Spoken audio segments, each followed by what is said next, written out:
Master, you're back? Madam Han is waiting for you at Blissful Retreat Inn.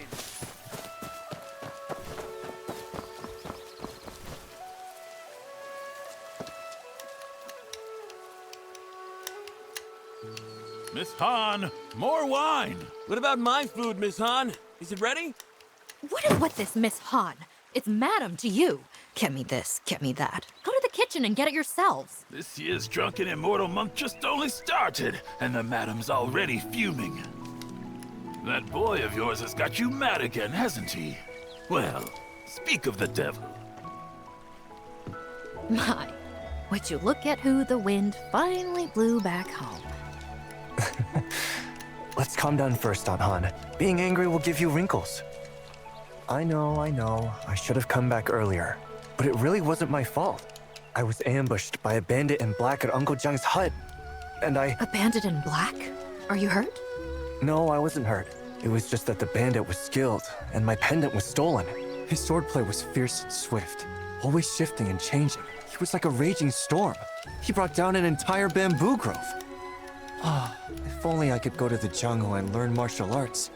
I'd be able to take him for sure. Jianghu. All you ever talk about is the Jianghu. Yammering about it for a decade. You trying to drive me crazy? Aunt Han, why won't you let me go to the Jianghu? Not a word from Uncle Jung. Doesn't that worry you? Whoever took the pendant might be connected to him. Kind of like a flaming dragon pattern. And what of it? After all, you are certainly not leaving Heaven's Pier.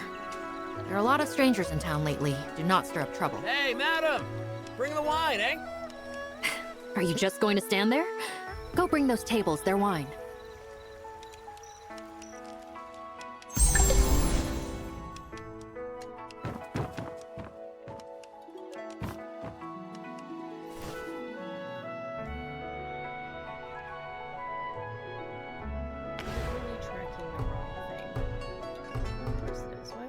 The thing that I'm supposed to be doing. Oh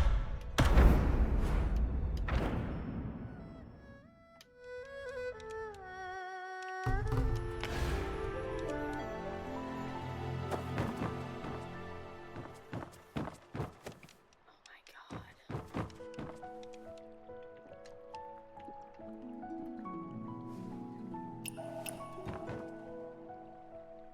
god. I tell ya!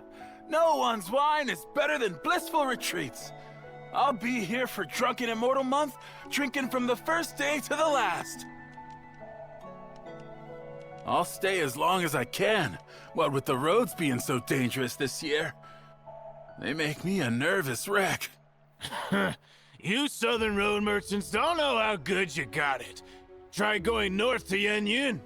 At best, you lose your money. At worst, your life.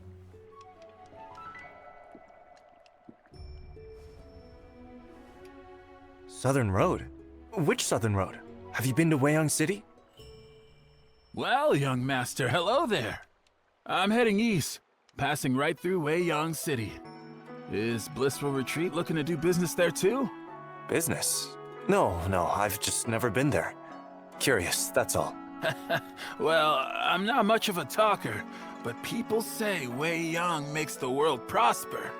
In Weiyang City, I saw shops filled with exotic goods, and tea houses and taverns full of people decked in silks and pearls.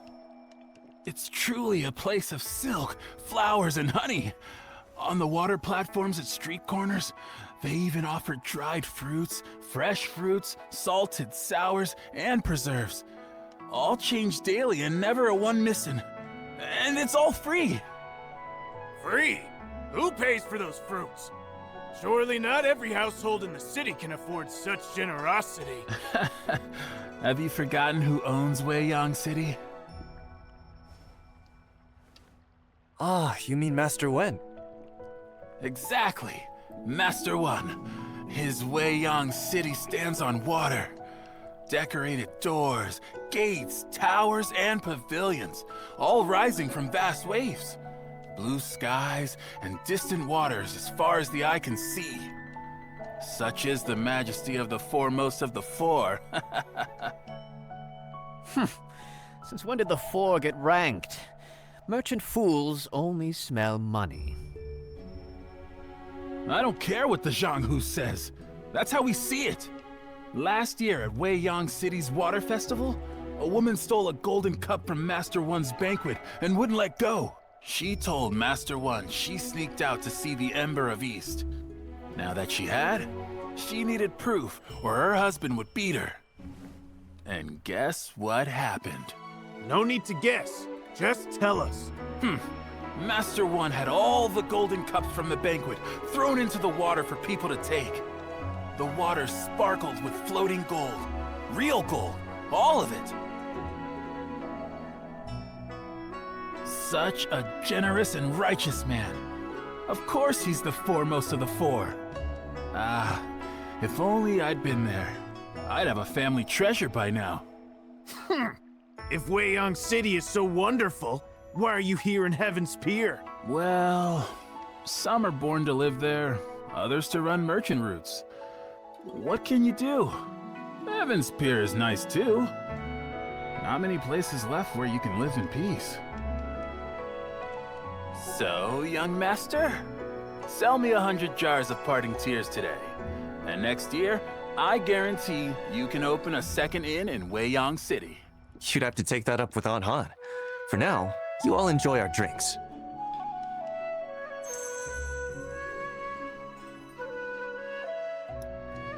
Well, for someone who didn't talk a lot, bro did not stop talking.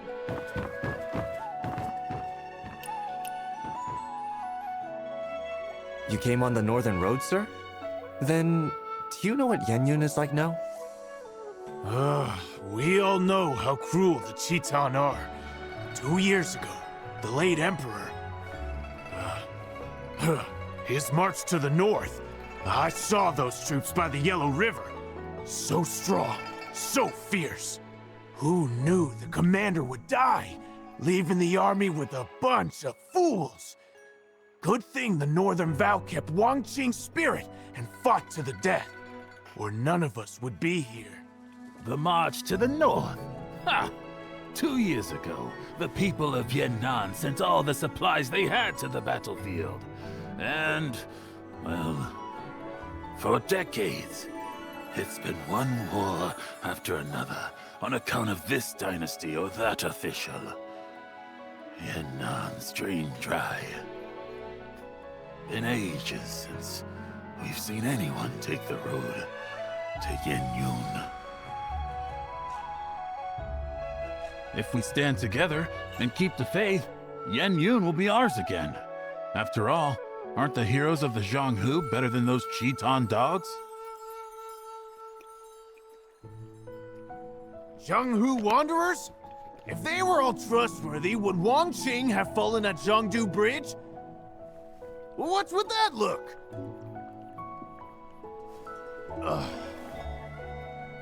Fine. I'll shut up. 16 years. Even the bones are dust now. True. Just as there are traitors in government, so are there villains in the Zhanghu. I mean, you don't avoid the north just because of southern wealth, right? With the 12 there, and then KillerBlade, who dare trade that way these past dozen years? What's KillerBlade? KillerBlade is a man. They say his blade could split mountains. Oh, and I'm not just blowing smoke. It's the truth. Over 10 years back, the 12 calamities ruled the border. One night, a mountain near the border suddenly collapsed. Next morning, they were going to investigate when they found a wet package on the city wall. The eaves were too high to climb, and guards patrolled all night. Yet no one saw who did it. They used poles to get it down, and inside was the head of a man. Someone ended up on the wrong end of a blade and had his head taken off. Later, they found the body belonging to the head right where the mountain had split. It was a duel that had caused that disturbance. Huh? How do you know it was KillerBlade? Didn't you just say no one saw him hang the head? After committing such evil, he wanted everyone to know. That head was Master Bai of the Northern Vow. Came to kill the 12 so the Alliance could keep fighting. At first, no one in the Jianghu knew who had done it, until Bai's funeral. The 12 showed up and destroyed his coffin, so not even his corpse remained whole. Before leaving, they claimed KillerBlade was their 13th brother. Real birds of a feather, not a shred of shame among them. We've heard of KillerBlade too. As for the 12, they aren't that famous.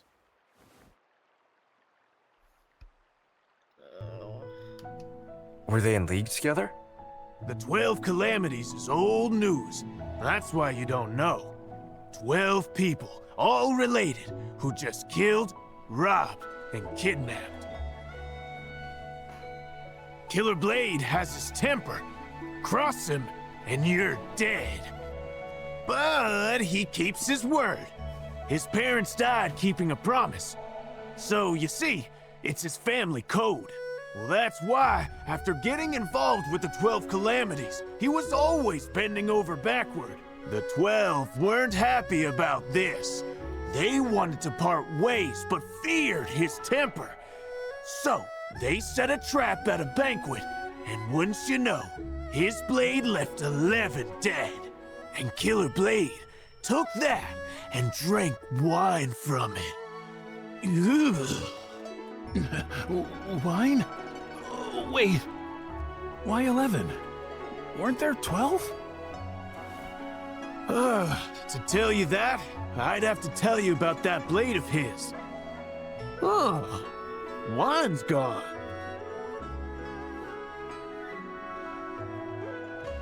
Here, this runs on me, sir. Oh, so you're interested too, young master. Then I'll go on.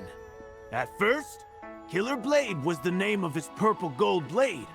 Later, it became his name. That blade was forged from dark iron from the heavenly pool. And that dark iron, it was a gift from Zhang Wangchou, the first of the 12 calamities. Hey, I'm not making this up. Just ask anyone at the border. Because of that, he swore never to use the blade on Zhang Wangchou. He probably never guessed that years later, when fighting Zhang for his life, he'd have to drop his blade and use his bare fists.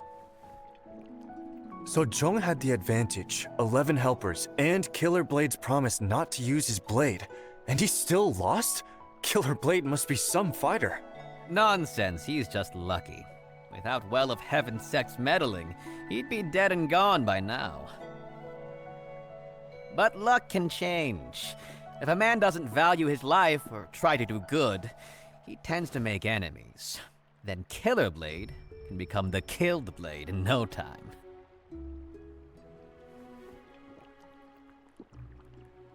You're a Jianghu wanderer yourself, aren't you, sir? That's right. I heard KillerBlade left the border and has shown up here in Qinghe. So, I came to see whose blade is really a killer. Mine or his.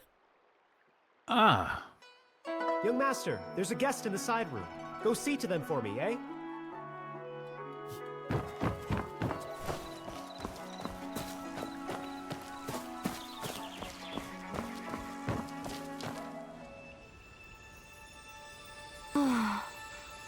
Not words of love nor wine's relief can stay the sting of parting's grief.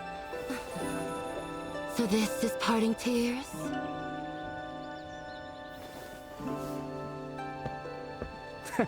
It seems you know your wine. If you drink the parting tears of heaven's pier, it brings to mind the one you missed most in this life. Huh? The one I miss most? Then tell me this. Does hatred count as missing someone?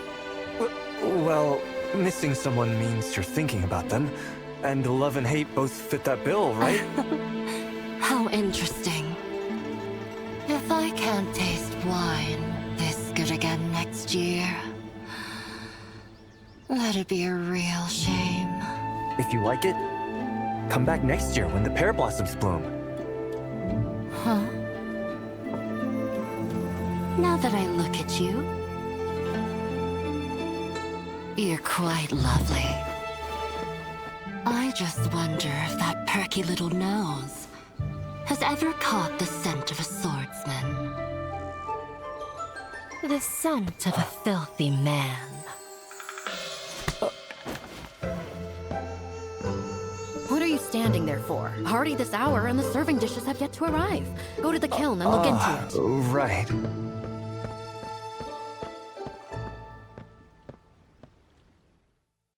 Madam, your face seems familiar.